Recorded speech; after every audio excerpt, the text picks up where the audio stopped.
This podcast is sponsored by nobody. Hey dudes, this is Marsha Dietland, Lucy in Return of the Living Dead 2, and you're listening to Tommy Throwback Kovac on Splat from the Past. They're great to listen to while driving. Hey dudes, welcome to Splat from the Past, the only 80s themed horror sci-fi show where things could get totally radical. Now today I will be welcoming Angela O Neill, the multi-talented actress, singer. She's done so many different jobs. Oh my God, she's been a prop master on films. She's been personal assistant to Bridget Fonda. I mean, she's done a lot of great things. And I'm going to be talking to her today. And it's going to be a great conversation. Everybody remembers her from Sorority House Massacre, celebrating its 35th anniversary. She was also in the rock and roll quirky comedy for Empire Pictures, Vicious Lips.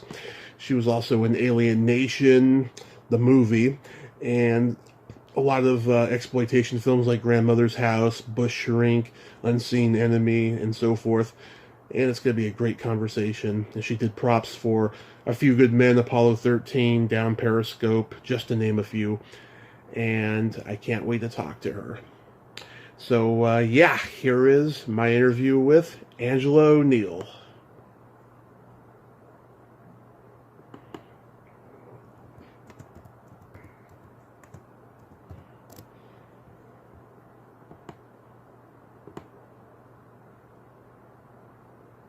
Hi, this is Angela. Hey, Angela, welcome to the show. How are you today? Wait, hold on a minute. There we go. Hello. How are you today?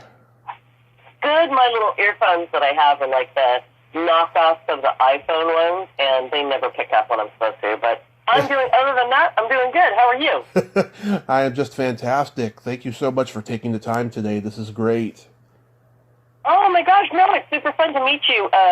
I think that do you know Greg from Python Paradise, or you listen to his podcast or whatever? Yeah, I've known Greg for a long time now, since I started mine. Oh, okay. And so he and we steal each other's guests all the time, so... Well, we like to call it sharing guests. Sharing, exactly, yeah.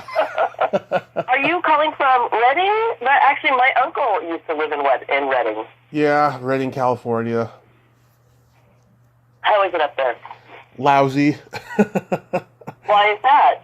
It's hot. There's fires like every day during the summer. Yeah. There's people I don't agree with politically up here, or just... There's a lot of that up there. It's gone very that way in the last 10 years. Or just people that are just plain stupid up here. We're planning on moving sometime next year. Yeah. Where are you guys going to move to? Anywhere but here. I know. It's so funny that you say that, because Shasta is also a really beautiful area, and that mountain's really pretty. But I will say that is like a huge enclave of like skinheads and very far-righty type of people. I assume that's what you're talking about. Yeah, we had to go up here because we're born and raised in the Bay Area, so it wasn't it was too expensive, and so we had to come up here. It's a long story, but I'm from that area too. Yes, it is really expensive. I was actually born and raised in Calistoga, if you know where that is. Oh, absolutely. Yep, that's where I'm from, and it was a little two-horse town when I was growing up. It wasn't so she-she when I was growing up. There's a lot of farmers and people who raise cows and that kind of stuff.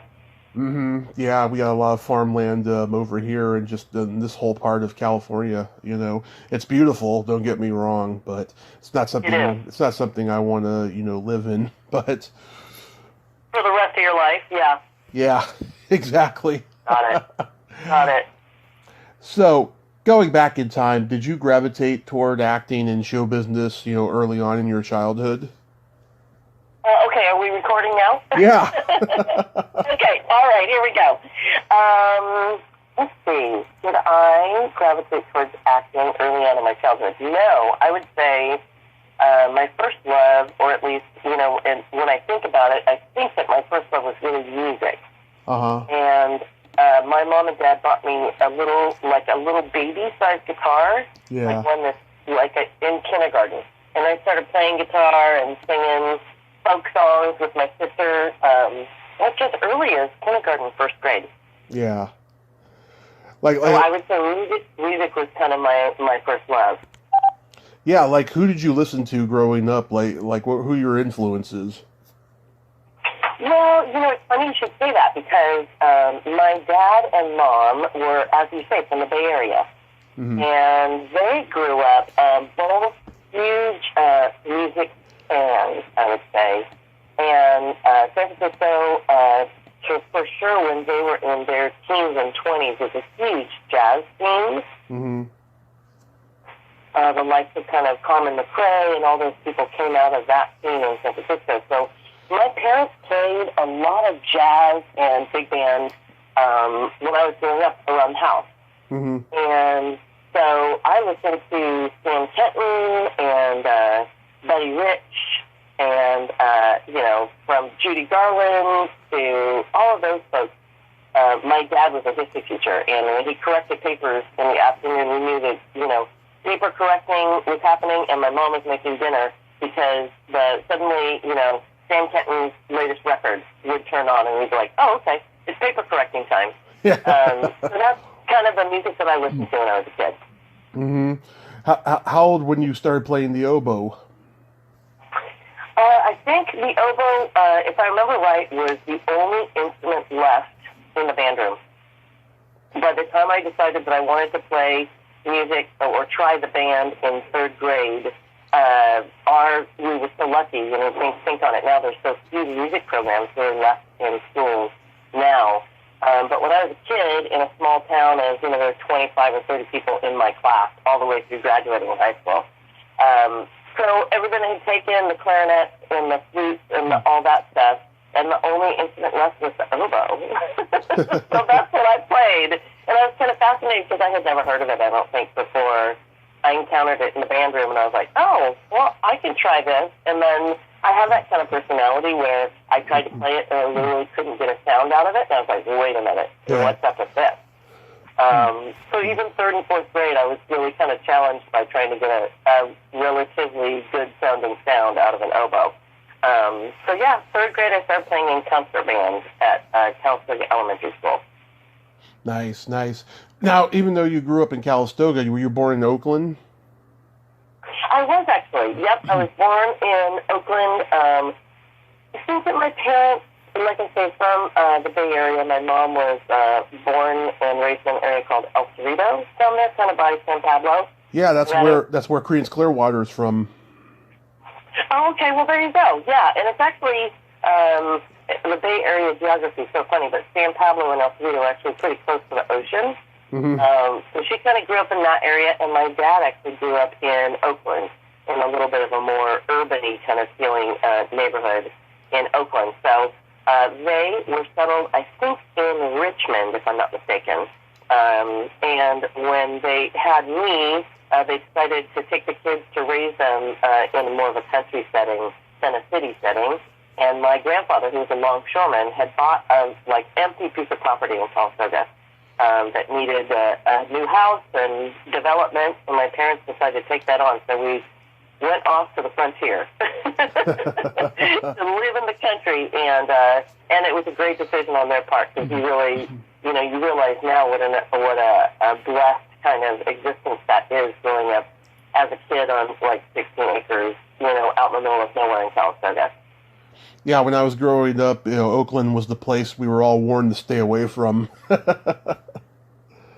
The area they lived in was very Irish and Italian. My grandparents were all born and raised in Ireland, and I think next door, I remember my dad telling me stories about the Italian, and I can't remember her last name now, but there was an Italian lady next door, and on the other side, I think there was another Irish family.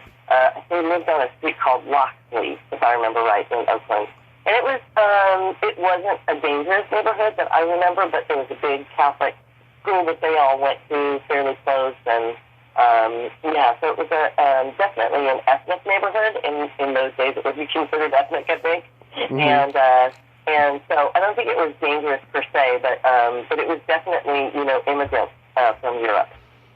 Yeah, and now it's just it's very ghetto. You know, every time I took BART from Millbrae to Oakland, I would just, be paranoid that bullets were going to be flying because I have a friend, he got shot in the arm about 12 years ago over there. In Oakland? In Oakland, yeah. It was just a random drive-by after he got out of his car. Yeah. I think there's a lot of urban renewal in Oakland now. I think there is hope for that area, and they've really developed the area of Oakland, where the ocean meets Oakland. That area is really being developed. So, yeah, I think there's been a lot of improvements in these last few years.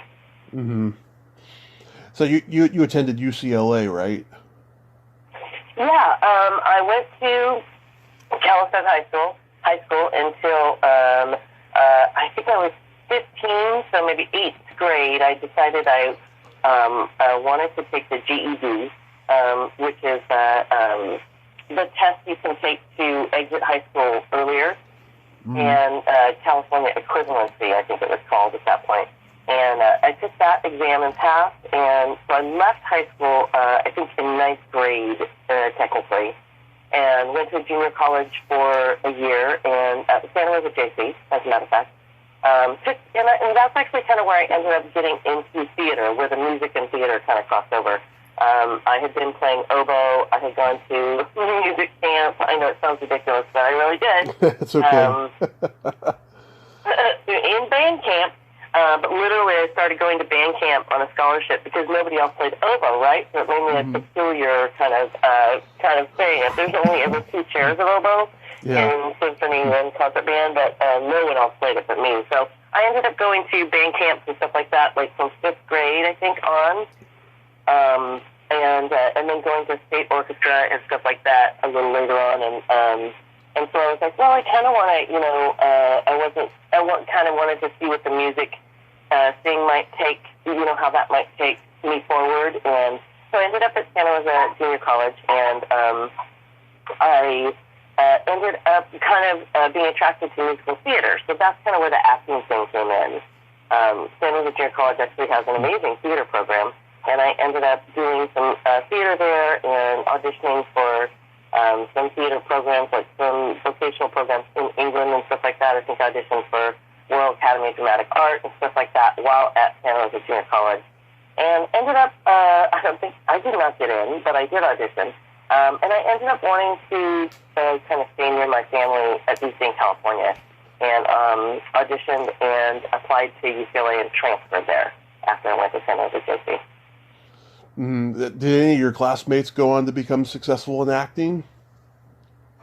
A lot of them from UCLA, yes. And funny enough, not just in acting. I dated a guy while at San Jose Junior College whose name was Joel Goldie, and he ended up being like a world-renowned dialogue coach, or dialect coach, I should say more specifically. Yeah.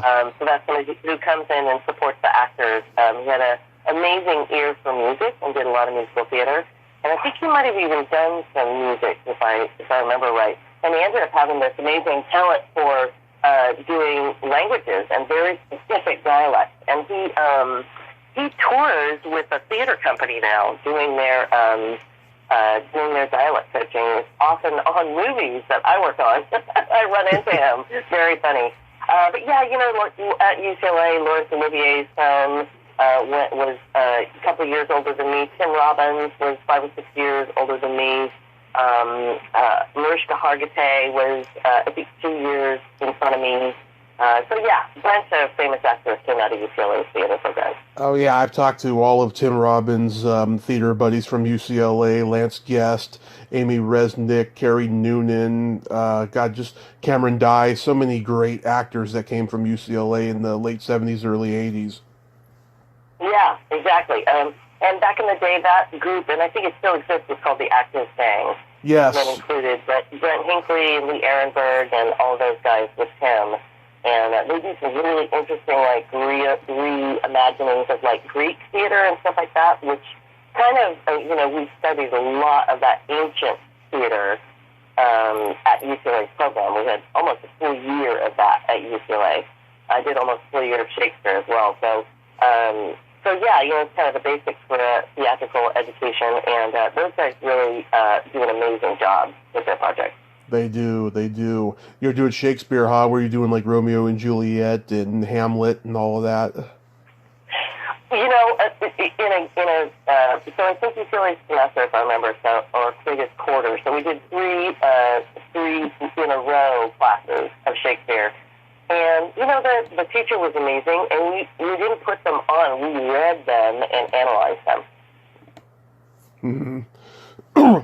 So the study of Shakespeare, not the putting up of the play. Right, right. Yeah. So we got through a ton of them, and he would usually pair an obscure one with a well-known one, and we would just go through and try to get a feel for the language and all that kind of stuff. It's really fascinating. Hard to grasp at first. You know, your mind kind of resists understanding, but after a while you start to get, because it's a rhythm thing. Right. And music is helpful with Shakespeare because it's an understanding of the rhythm of that pentameter. And suddenly you're like, oh, I see. And all of a sudden it's like it is almost a new language. And you're like, I get it. The light goes on. Yeah. So how does Sorority House Massacre come into your life? Well, it was funny. Like high school, I felt enthusiastic to finish my college education and get out and start working. I'm not sure why I felt like it was so, in such a hurry, but I was. And so some of the guys who I went to college with were already out, I already had agents and were already auditioning. And I was like, oh, wait a minute, I need to get on that bus. Where did that bus go? I can't remember. There was a magazine back then, it may still exist, where there were casting notices in it, and you could just show up to open calls, and pages of open calls, you could just show up and audition. And I think for Sorority House Massacre, if I'm not mistaken, I actually had met with, when I was still in school at this point, I had met with the Gersh agency, and I can't remember, I'd done some work, and they took me on, a lot of times, the bigger agencies like that, they've always been a boutique agency, but with a lot of high-powered talent. And they took me on kind of like as an experiment, for lack of a better word. And they were like, let's take you on and kind of see where it goes. And I think I may have gotten that audition, but they were representing me at that point. So, and I went in, and I'm not sure that I knew it was a horror movie at that point. I think it was just like amongst other auditions that I was doing, and I kind of rushed over there, and I looked at the sides, and I was like, oh my God, okay, this is a horror movie. Okay, so what do they do in horror movies? And I actually haven't been a person throughout my life who's watched horror movies. They tend to give me nightmares. So I kind of looked at the sides, which is, they give you 3 or 4 pages out of the script really quickly, and I was like, oh, okay, so this is a scary scene, and she screams in here, and I was like, okay, so I think the key to this audition, because when you're an actor and you're sitting in the waiting room, you kind of try to come up with, okay, so what's a strong choice when you're reading this dialogue, and that the auditioning is a whole nother skill that you have to figure out if you're going to be an actor. And I thought, well, screaming seems really important in horror movies. Right. So I thought, well, I'm a singer.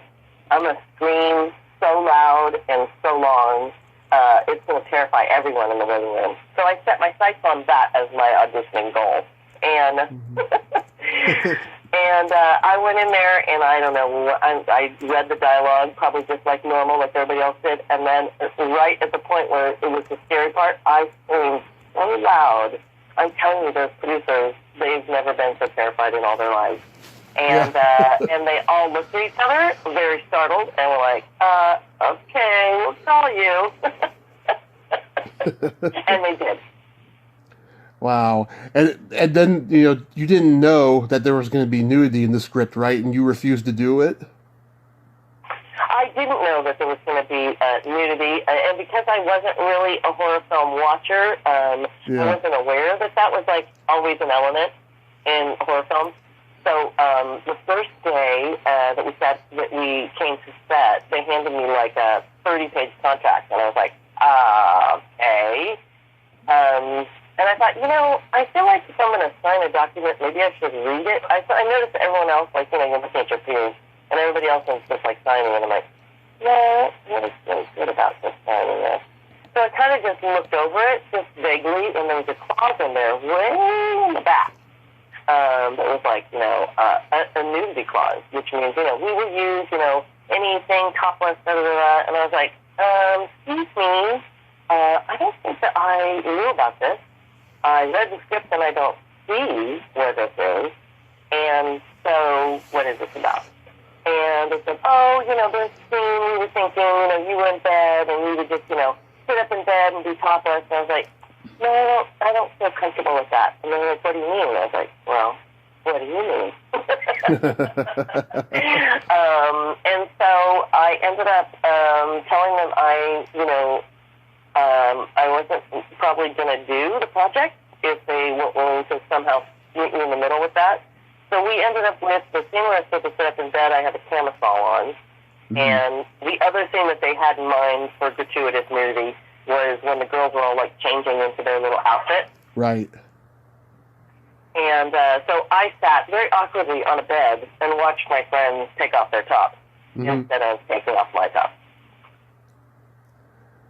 So all you did was just watch. You didn't do it yourself. Yeah. Well, that's awesome. Good for you that you stood your ground that way. You know what? I wasn't being a Norma Ray about it. I really wasn't. I was just, I just was like, this isn't something that I knew about, and I felt uncomfortable having them spring it on me. If it had been something that had been discussed, maybe. And then I just thought to myself, and this is ironic, right? Because this movie was just as likely as any other to be completely obscure, and no one would ever see it, right? So I was just thinking, whatever. Nobody ever see this movie. But film lives forever. Yeah. And I did know that. Yeah, it's funny. I watched it on USA Up All Night when I was a kid. Right? I had never rented it, but I found out that Warner Brothers distributed it on home video. I'm like, oh shit, wow, that's so cool that a major franchise, major studio like Warner Brothers released it on home video. Yeah, I mean, with Warner Brothers, doing the VHS. Yeah, I mean, there's got to be somebody who saw it. Yeah, exactly. And it's still to this day, there's a Facebook page that follows the movie, and there's, it's still, and that's actually why Greg was really excited, because he's going to a horror, convention in Toronto, I think, is the right word for it. Frightmare in the Falls, right? Yeah, that one, exactly. And so I was like, did you know I was in this movie? Because I actually was doing a different thing with him about music. And he said, I'm going to this horror thing. And I was like, oh, no. I hate to say, have you heard of Sorority House Massacre? And he's like, yes. And I was like, oh, Lord. Anyway, it's still kind of a cult classic. Mark Wachowski, who shot the movie, who was the DP, ended up being, he has passed since then, very sadly. Oh. He ended up being a very famous director of photography. And it was very interesting to look at. And also the movies of that time, because it's actually pretty long ago now, didn't have kind of a complicated, truncated storyline like that. Like Frank directed it and wrote it. And, the whole thing with the brother, and we used to live in that house, and, it's actually a fairly interesting storyline. Even if you don't pay attention to the horror part of it, there's a narrative there. So I think that's part of what makes it distinct. Yeah. And how was Carol Frank as a director? I really liked her. I have kind of searched her, not without great enthusiasm, but searched for her a little bit to see if she ever went on to do other stuff, and I could never find other projects that she worked on. But Ron Diamond, I think is his name, produced this movie with her. And he does own a production company somewhere on the West Side, and I've been in touch with him. But she was amazing. I liked both of them, honestly. They were two smart people who happened to kind of strike a deal with Corman back in the day to make this, and I think that their goal really was to make a kind of smart horror movie. And I think they succeeded. It looks good, and it makes a fair amount of sense. That's a good thing. Yeah. Yeah, I don't know whatever happened to her. This is like the only movie she wrote and directed. I know, it seems weird because it was so it was so successful, and so kind of a shame, that she didn't go on and do other stuff. Of course, it was a time in history when there were virtually no female directors, which is a thing today, as we know.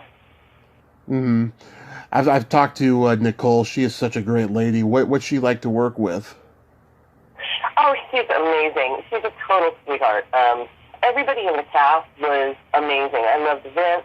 Vince and I are still in touch on Facebook. He's still acting. I think he lives somewhere in the Midwest, if I'm not mistaken.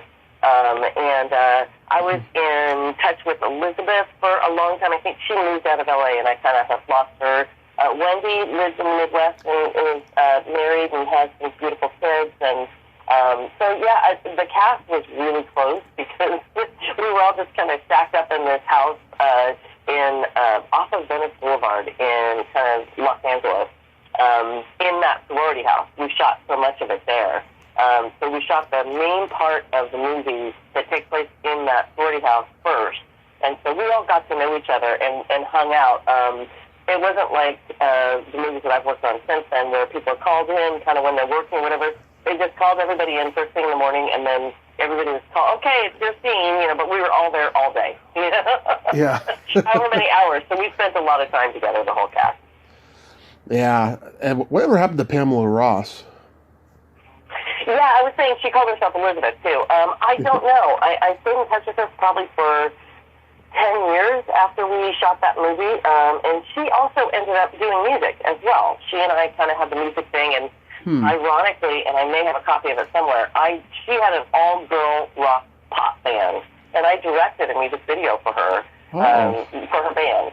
And I don't know where that is now, honestly. But yeah, so we worked together for many years in music and stuff. She married a music producer and lived in Beverly Hills for a pretty long time.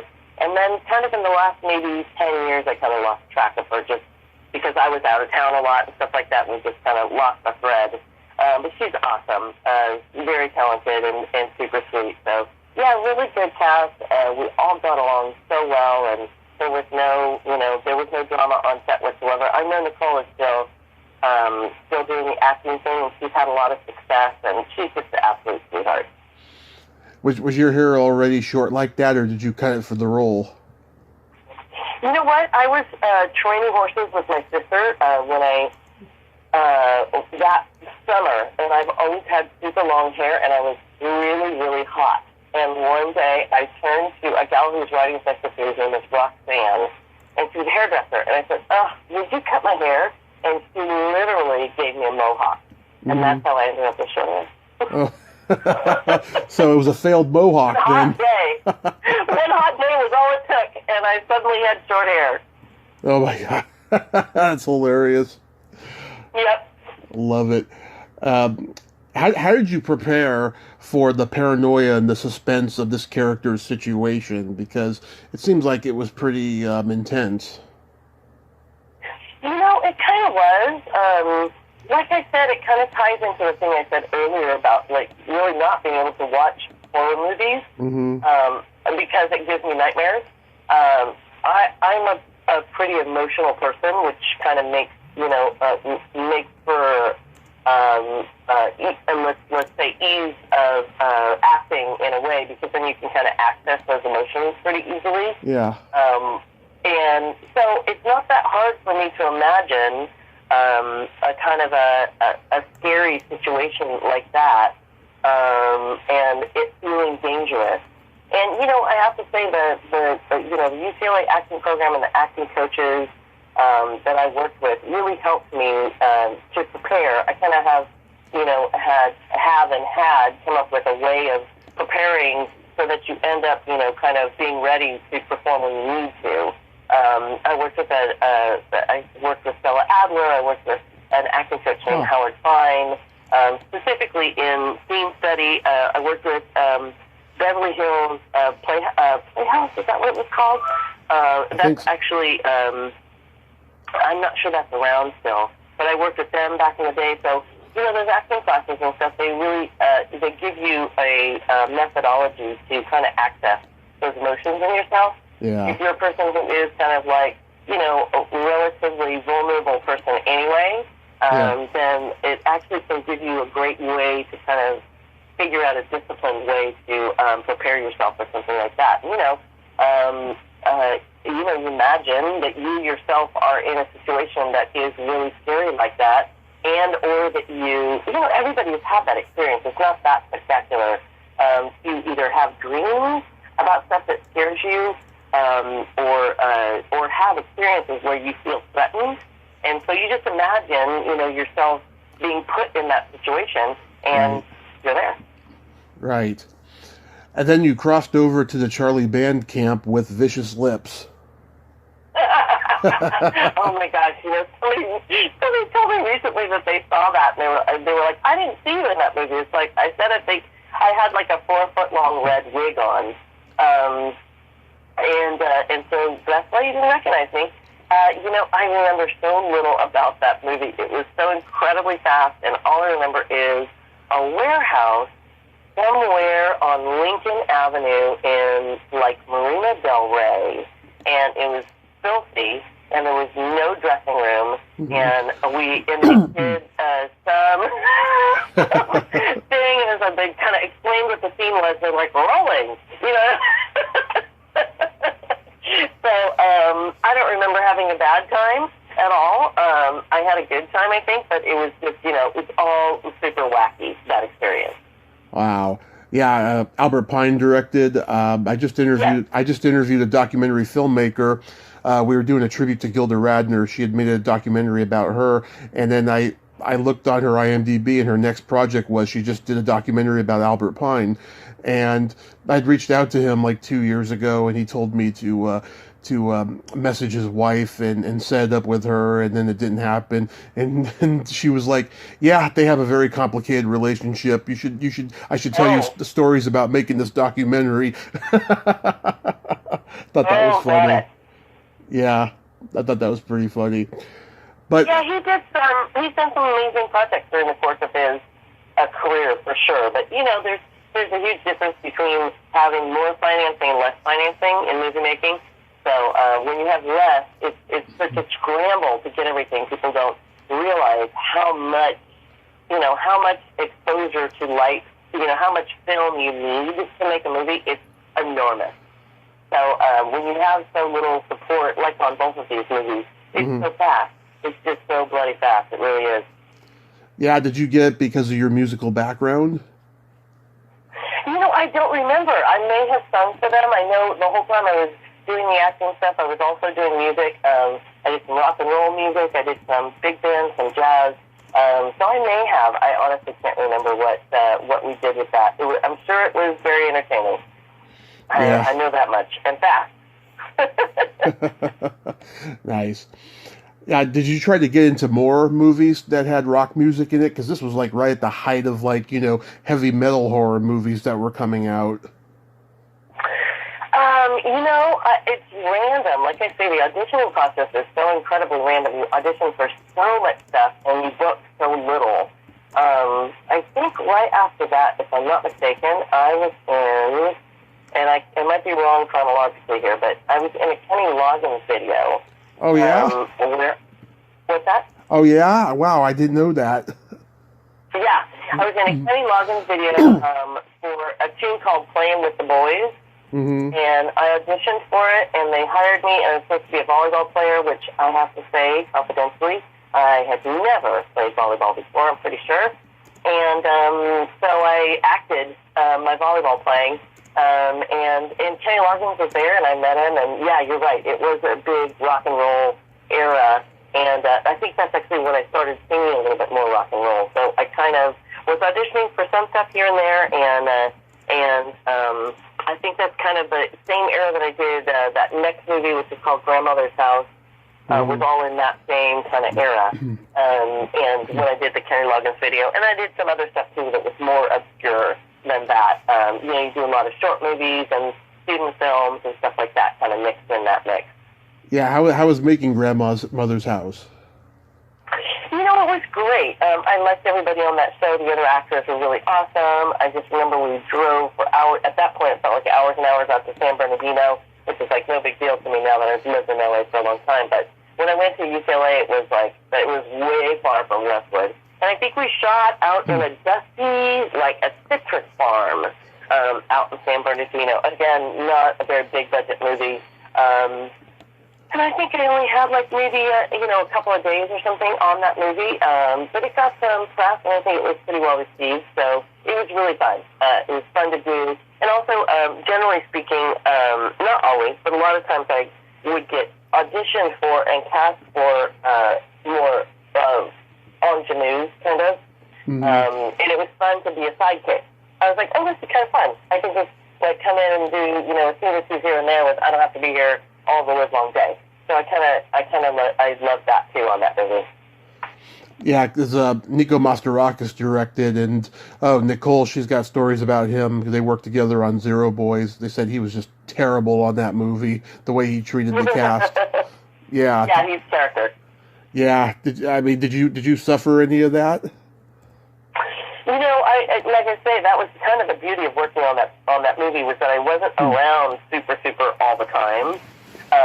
So that's kind of an amazing thing when you are not the lead character. You're on set for like a kind of a bit of a scene and stuff like that, and then you're done for the day. Like I say, those movies that are a little less financed, they feel pretty chaotic on set. So hard to say if it was better or worse than other chaotic movies. I get it. Guerrilla filmmaking. A little bit. You're my third guest from Alien Nation, the movie. Wow, who else did you have? Peter Jason and Conrad Dunn just recently. Oh, very cool. That was a good movie, huh? It's a great movie, yeah. I've talked to a couple of the cast members from the TV show as well. Yeah, it's a very interesting, movie, and the fact that James Caan is in it is just so crazy, because he's such an iconic actor. Did you get to interact or meet him while filming? Well, yes, I did. And ironically, he has been a through line through my career. James Caan has, and I actually played in that movie. I played his daughter. So it's the very last scene of the movie. It's me in the wedding dress and getting married to an alien, and so it's like, okay, honey, and he and Mandy Patinkin are standing there. Is like, kind of blew my mind that day. And now this is like a bigger movie, right? So, you got your own trailer, and you got this and that. It was very intimidating.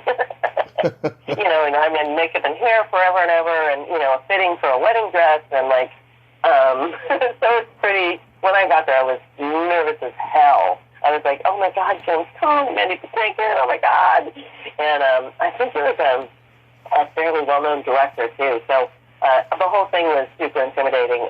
But it came out really well. I just remember, like, my eyes had stars in them, all the big lighting thing, and 5 billion camera people, and I was super overwhelmed by that experience.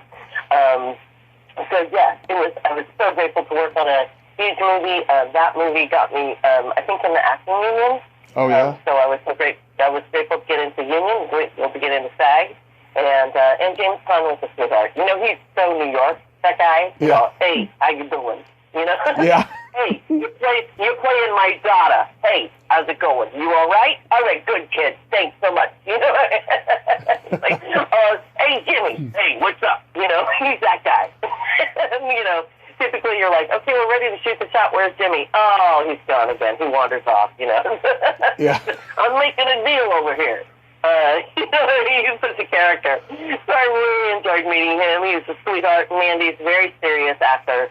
And he was in character. He's like he's more of a methody kind of actor, I think, than what he's thinking of. So he, there was kind of a big deal that with I don't remember if they had prosthetics on or not, but there was kind of a thing that went with playing an alien. So yeah. So it was a great experience. I was really, like I say, incredibly grateful to get into SAG.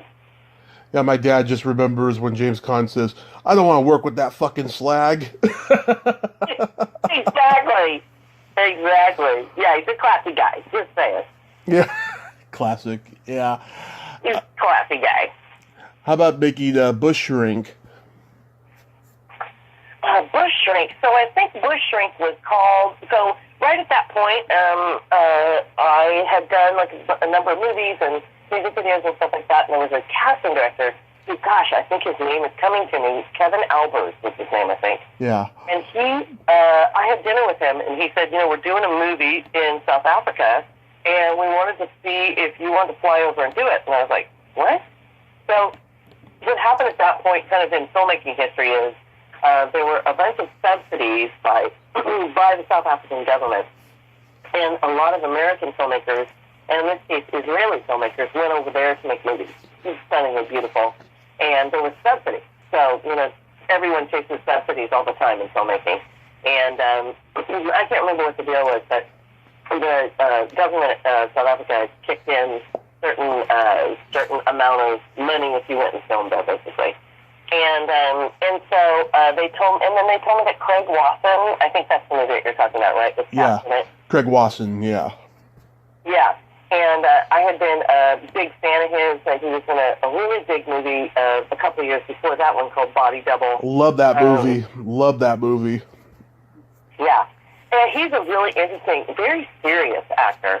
Yeah. And so they said, oh, you're his kind of like weird love interest. And I was like, oh, well, I really like his work. Charles Napier was in it, who has since passed, and he was a lovely man. Yeah. He played my dad.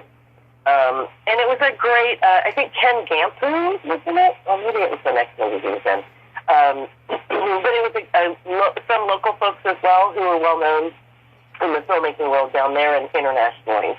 At that time, South Africa was a kind of a different market than the U.S., and so it helps a lot if you were going to make the movie to have your maybe 3 or 4 first leads be American with American accents. It helps with distribution. So we ended up, I read the script, and I was like, okay, that's kind of interesting. Could be good. And I think Ivan Hall maybe was the director. He's British. Originally, I think born and raised in Cape Town, maybe, and I really enjoyed it. I mean, it's tricky to make movies in South Africa because you're in the middle of a take, and all of a sudden the baboons show up where you're filming, and everybody wraps it up for the day. You know what I mean? It's like, what? You're really out in the wilderness, and South African filmmakers just, if the animals come, you just leave. That's kind of how it goes. So it was a fascinating experience, and as a result, I ended up staying there and living in South Africa for about another 6 or 7 years and making movies over there. So I was just so taken with how beautiful it was, and they were making a lot of movies there at that time. And so I ended up, as a result of being in that movie, I ended up kind of moving over there and staying there. And just loved it. It was such an amazing experience. I recommend going and living elsewhere to any American. It really enhances your experience to go live in a different country. Mm-hmm. Yeah, I mean, I've talked to people, who did a lot of traveling to Europe back in the '80s and stuff, and they can say, yeah, I mean, the countries were beautiful, but they were politically in shambles, especially like in Croatia or Germany with the Berlin Wall happening and all that stuff. Yeah. Yeah, it was pretty amazing. So, I mean, what a gift to get to experience that and go live in that beautiful country in South Africa. And I did, I think, 3 or 4 more movies there. And just, I felt really lucky to be able to experience that. And then you worked with another guest of mine, Vernon Wells, on Enemy Unseen. Yeah, and that was also in South Africa. And we had a great time working together. Yes, he's amazing. I adore him. Mm-hmm. He's so much fun, and he's such a kidder. And we did do that movie that was a similar theme to the one I just described to you, which was I was like a rich American heiress, and I was kidnapped, and then Vernon rescues me from the meanies. And it was pretty amazing working with he and Jack Pierce, I think, was the other actor who was in that with us. And again, we're working, on a crazy river, 2 hours outside of Johannesburg, with real crocodiles, like in a pen that looks like it wouldn't really hold them for very long. And when you think about, people are like, oh, did you get your shots to swim in that river? I was like, I don't remember getting shot. It's so crazy when you think about it. It's like, did you guys just go into a river, a river that's muddy in Africa, and did you get malaria shots? What happened? I was like, no, I don't remember anything like that. So, craziness. Yeah, I mean, the first time I met him was 5 years ago at a convention, and he just made us laugh. He was so great. He had such great stories. I wasn't expecting it because he plays bad guys so well. Yes, exactly. And he's such a love bug. Yeah. It's craziness. How about working on River of Diamonds? River of Diamonds is actually an extraordinary experience. In that, we went on location in Namibia, which I think had just recently changed its name from Southwest Africa.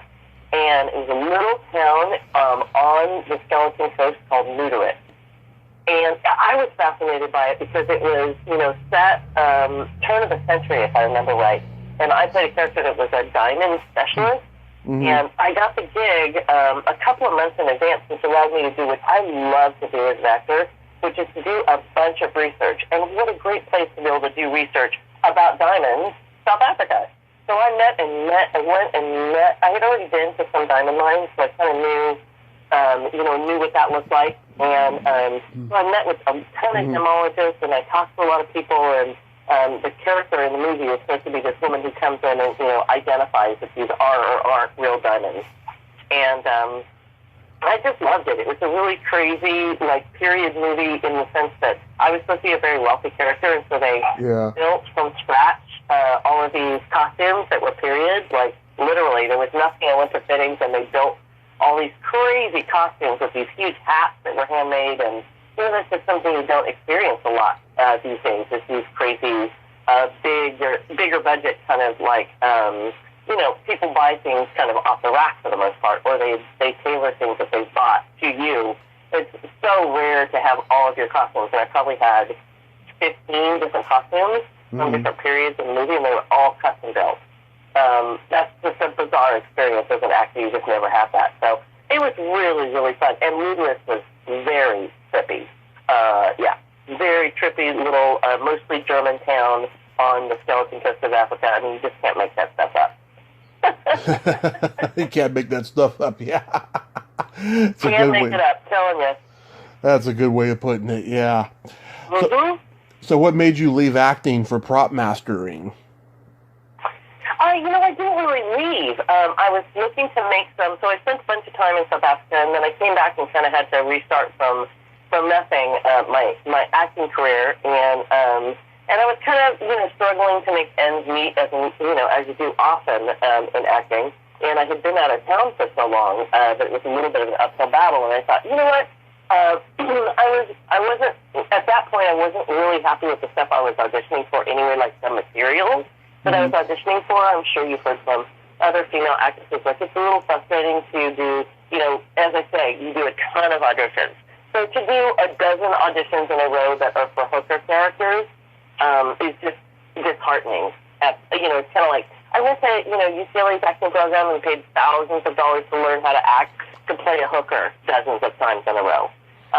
That's so fulfilling.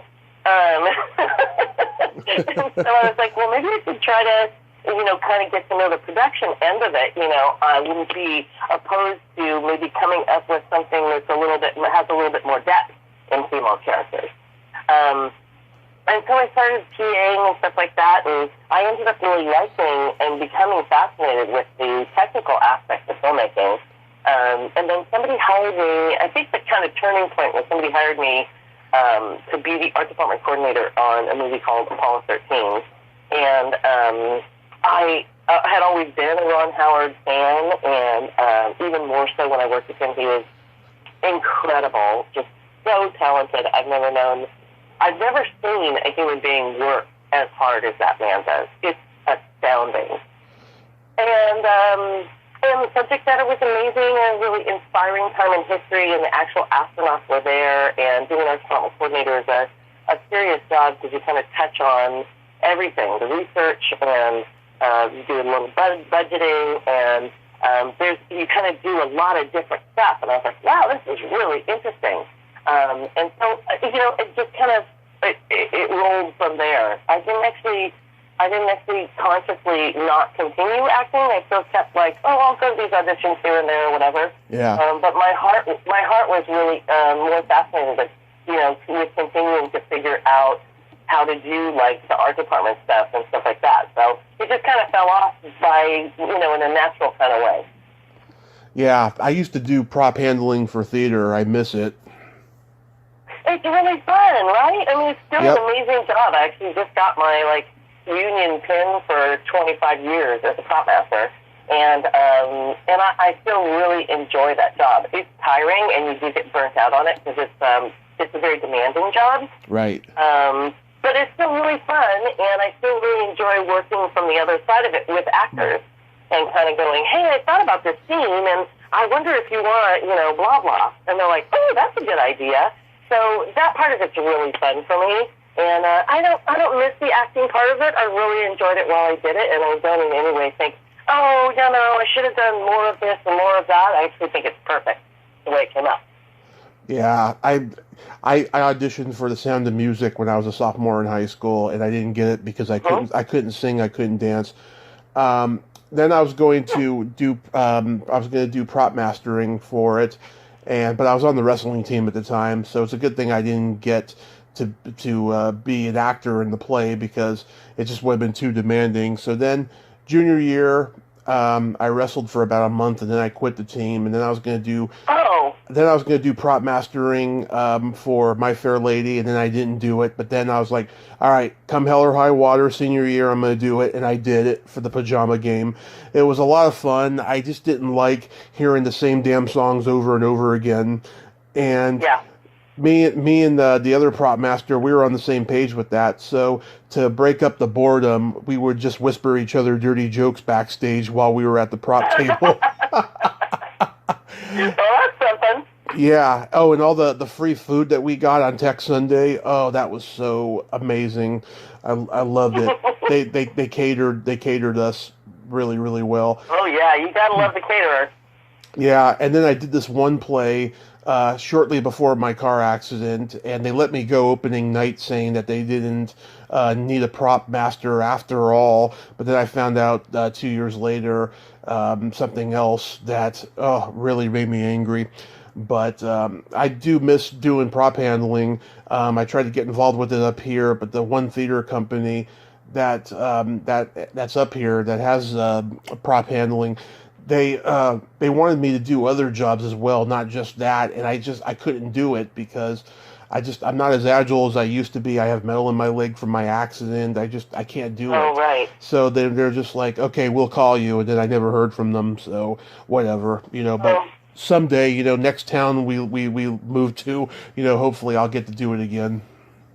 Yeah. I mean, it is one of those weird things where you do, it needs kind of a bigger city to have enough support for theater and stuff for there to be a big theater community. So there's no money in it. It has to have enough wealthy people in it to support it. You know what I mean? Yeah. Well, the reason I did it in 2014 before my accident was because they were paying $400 a show for prop handlers, and my mother and we were practically living in our cars during that period, and so I took that money and saved it, and that was why I did it. It was amazing. Well, I mean, it sounds like it was fun for what it was, but it is one of those things that isn't very steady, and half of it is in creative. It seems like half of it is being able to feed yourself, Yeah. That's the challenge. Absolutely. But you did props for a lot of great movies. It says here, A Few Good Men, Apollo 13, Down Periscope. Oh my God, my dad took me to see that movie. We left like within a half an hour. Yeah. Down Periscope? Yeah, we were just bored after half an hour. We didn't think it was that funny. But, Oh, gotcha. but oh my God, one movie you did props for, I love. Most people have never seen it. Another Day in Paradise. That's a great movie, isn't it? Yeah. I have a lot of good stories for that one. I don't know if you're aware or not, but there's a wacky New York black and white photographer whose name is Larry Clark, and he's the one who directed that movie. Yes. And if it wasn't enough to have James Woods on the movie, who I actually really like, but he's a challenging individual, I think anybody will tell you that. Mm-hmm. That combination was rife for good movie stories, I will say. So it was Vincent Kartheiser. It was one of his first movies that he was in. And it was just all around just a really good script. It was really kind of raw, and Aaron Osborne production designed it. And it was really just, the design is really cool looking, and just all in all, I'm really proud of that movie. Actually, a weird thing that's funny to be proud of is that it is actually very difficult to portray heroin on camera. You have to use like 15 different substances to pretend that they are all heroin. And we shot up heroin a lot on that movie. And that part of it, technically speaking, from a prop standpoint, was really challenging. Yeah. What about A Few Good Men? So A Few Good Men, I was actually the prop PA. I wasn't yet in the union. Mm-hmm. And there was an amazing prop master on that show whose name was Gary Moss, who has since passed.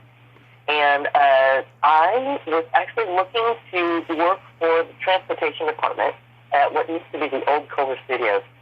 And I walked in the transpo office because I knew somebody in there, and I said, hey, are you guys going to hire any PAs or whatever? Do you know anybody hiring? And they're like, Jerry and Kenny, who were the prop people on that show, were actually in the back office behind transpo.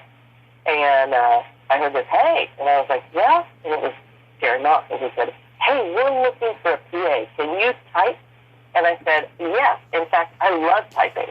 Yeah. So to this day, I type like 50 words a minute on the computer. I still love it.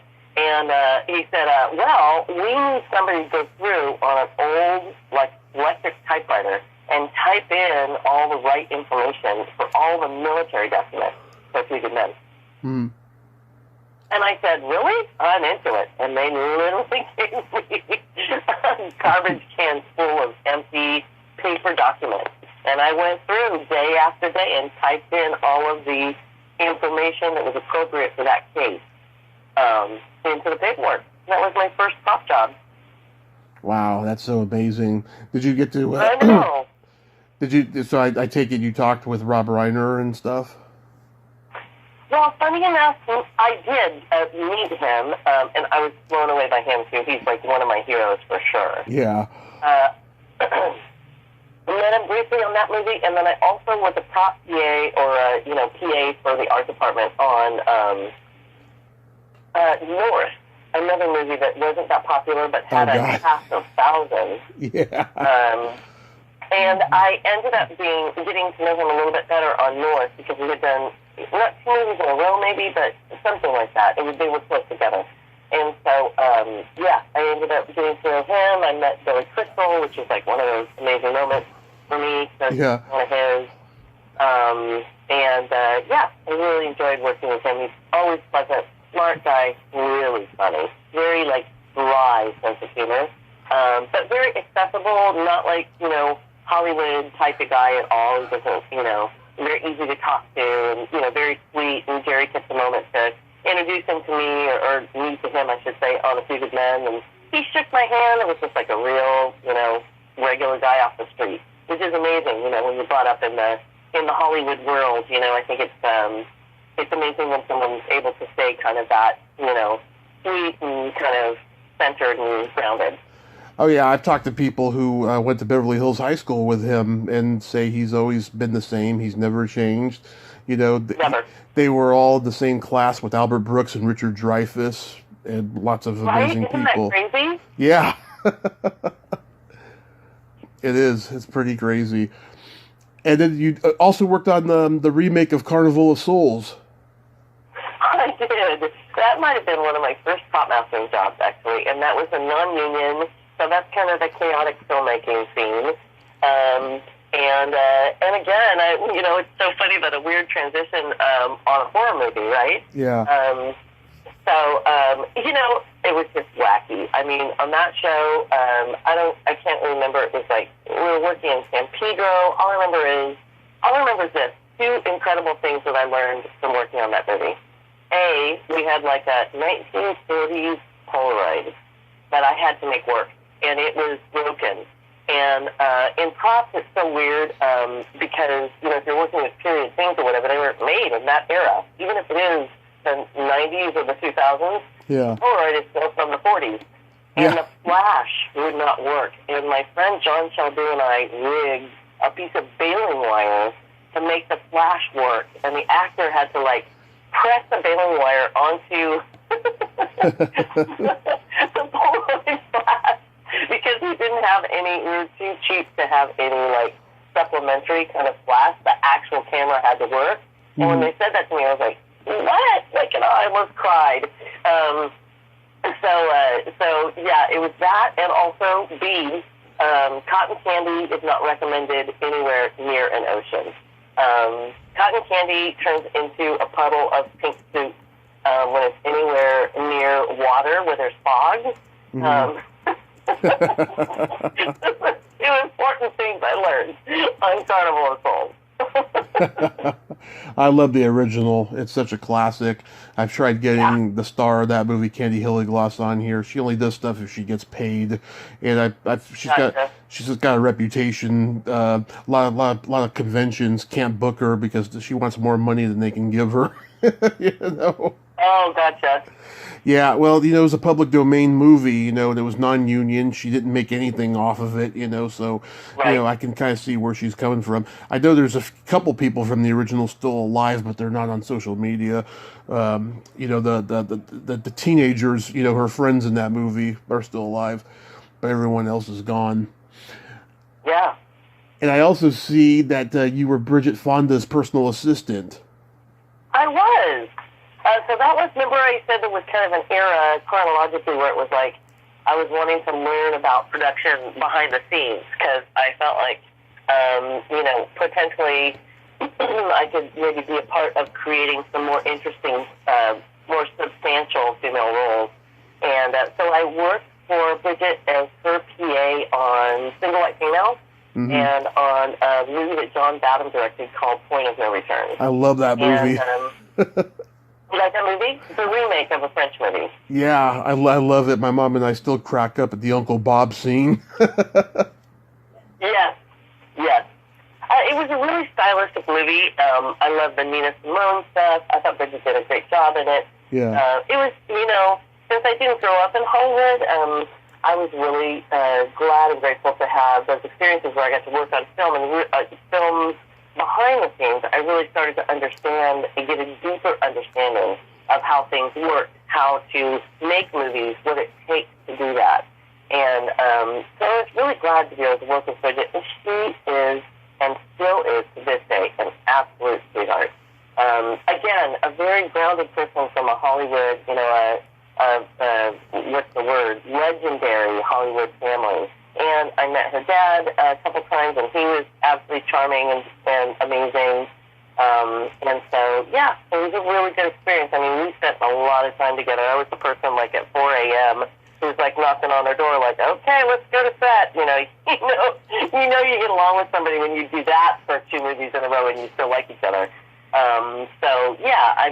She's a quiet, she's not a bombastic human being, but I really enjoyed working with her. Single White Female, I think, was from an acting standpoint, I think was a challenging movie because it was really spooky.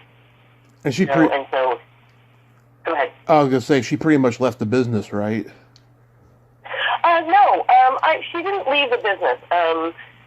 I think it was interesting for me because I had an acting background when I was her assistant, and so we would talk sometimes about, again, 4 o'clock in the morning conversation or 11 o'clock at night when we were driving back to her house.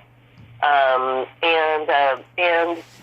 I think I think when you come from a family like that, the expectations on you are hard for me to imagine. Yeah. But I think that she did it kind of like me in a weird way, as long as she really enjoyed it. Yeah, I mean, her aunt left the business for a long time, and then she came back. Yeah. I don't. She may come back at some point. I know that she married Danny Elfman. Oh yeah. And they have a couple kids. I know, isn't that? So I know, isn't that strange? She married Danny Elfman. I guess. I mean, she was always really into music and stuff like that, so it's not really that strange because people, travel in the same circle. Yeah. I think they have a couple kids, and I talked to my neighbor's actually a singer that sang, I think, background with him at the Bowl just a couple of years ago now. And she said that Oingo Boingo, which I had a weird connection with separately, that they did a Halloween show now and again. He went back and did some, after he was already doing orchestrating and stuff. And Bridget she was saying, oh my gosh, Bridget's so sweet. She would build costumes and stuff and was still involved with Danny's part of it. So I thought that was kind of cool that she was still, had a little bit of a hand in it. And so I think she's doing great still and is enjoying being a mom and that kind of stuff. Yeah, I talked to the drummer from Oingo Boingo, and I know Greg has too. Johnny Vato's interestingly enough, the guy who used to live mix Oingo Boingo, his name is Bill Jackson, and here it is this many years later, and he is actually producing a record for me now, with me. Mm-hmm. Nice. So that same guy was my connection to Oingo Boingo with him, and then he had produced music for me then, and he actually is producing the record that we're making right now. So it's just funny how, it's a small world, that's for sure. It is a very small world, yes. So the music is just what your focus is nowadays, huh? Not really. I pop mastered 3 movies this year, and in the meantime, when I'm not pop mastering, which, you kind of go from show to show, and in the meantime, when I'm off work from pop mastering, I do a lot of the music stuff. We have a band called the Outrageous 8, which is along the lines of what I was talking about before, having listened to all those the big bands and things when I was growing up.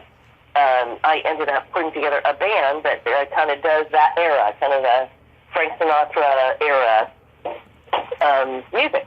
And so, we have a big band, and we just recorded a new record a month or two ago, and we're kind of in the post-production part of that record now, just mixing it and all that good stuff. And so, it's kind of both. I still do the movie stuff. I still love working on movies. I just finished a movie a couple weeks ago with a couple of new filmmakers, and that was really fun, called Good Morning, You. And so that one is in post-production right now. And it's all of the above. Yeah. That is so cool that you get to do all that stuff.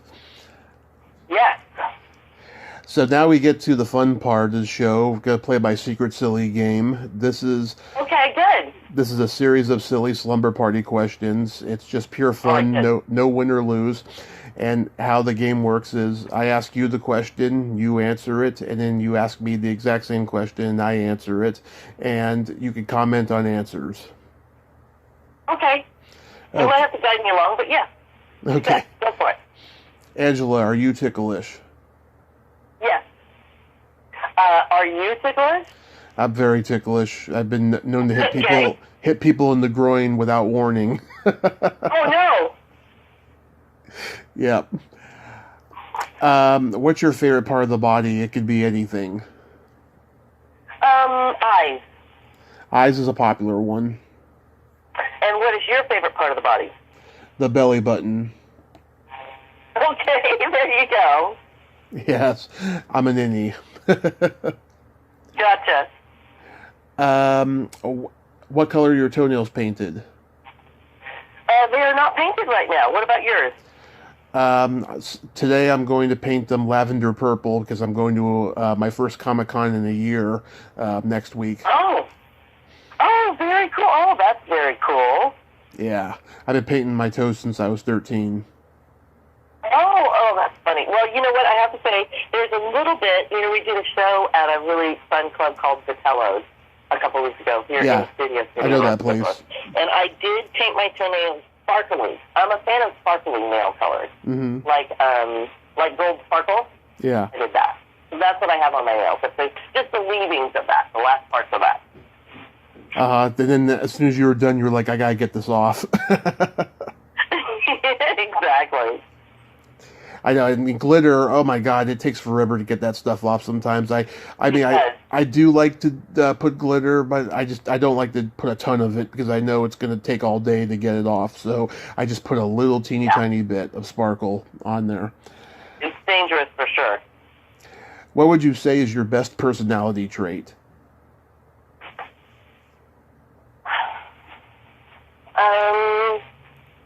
I would say my sense of humor. How about yours? You do have a good sense of humor. I have this balance between having empathy but also no filter. Yes. And then my favorite question, is there a stinky smell that just makes you gag? A stinky smell. Yes, the smell of vomit. How about you? Oh, yeah. It's either farts or feet. Farts or feet. Okay, well, that's all the F's of stinky smells. Yeah, when I asked Nicole that question, she said, this is the first time I'm going to be revealing this publicly, my armpits. Oh, my God. Oh, my goodness. That's pretty funny. Well, everybody has stinky armpits. That's part of being human. Everybody does, yeah. It's called pheromones. Yes, it is. And I have a couple jokes for you. Okay, let's hear it. You know the difference between a golf ball and a G-spot? No, what's the difference? A man rather spend 20 minutes looking for a golf ball. Ah! That's funny. What's the other one? What do you call a boy that doesn't masturbate? I don't know. A liar. I was going to say, not alive. Yeah. Exactly. Oh, my goodness. That's really funny. Thank you. So before I forget, so October 17th, you'll be at Vitello's, right? Yeah, and actually that's pretty fun for people who might be listening to the podcast. October 17th, if you go to a website, which is all the music stuff for me, right. And it's my full name with my middle name, which is Angela, MAEONeill.com. You can get a link there, and actually that company, Vitello's, Vitellos, Vitello's, it live streams the shows. So people not in Los Angeles could get live stream tickets to the show, and it's a great live stream feed, like it's right, like you're in the room. Yeah, I haven't personally been to Vitello's, but my friend Wendy Liebman, great comedian, she does a comedy showcase there. I think one Tuesday a month or something like that. Yeah. Yeah, that's definitely that sounds very familiar to me. They really support artists there, and it's amazing. It's an amazing place. It's Feinstein's at Vitello's is where we are, which is the upstairs jazz and big band area. But they actually do all kinds of music there, not just jazz and big band. And we love it there, and we actually do what they call a Sunday big band brunch. So Sunday, and the show starts at like 12 noon. The doors open, and the show starts at 1. And it's really fun for kind of Sunday events for people, we find. Yeah, next time I'm in LA, I'll see if you have any shows and go check you out. Yeah, definitely, or come to the live stream. Oh God, I don't do Zoom, you know. I just think that Zoom is just awkward and silly, you know, and just the technology of it is so weird, you know, because there's so many delayed responses and everyone's flesh tone is off. They look like a robot and sound like one, you know. Mm-hmm. But so the live stream, that's why I tried to make the point. The live stream company is a production company that does the Vitello thing. It has nothing to do with Zoom. Oh, okay. They actually have a 6 or 8 camera setup, and a live feed through the audio. It has nothing to do with Zoom. It's a professional live streaming company that comes in and photographs us. Oh, okay, so it's like Facebook Live. No, it's not like Facebook Live. It's like a professional live streaming company, a standalone live streaming company that comes in with pro cameras, like feature-style pro cameras, and photographs the show live and streams it.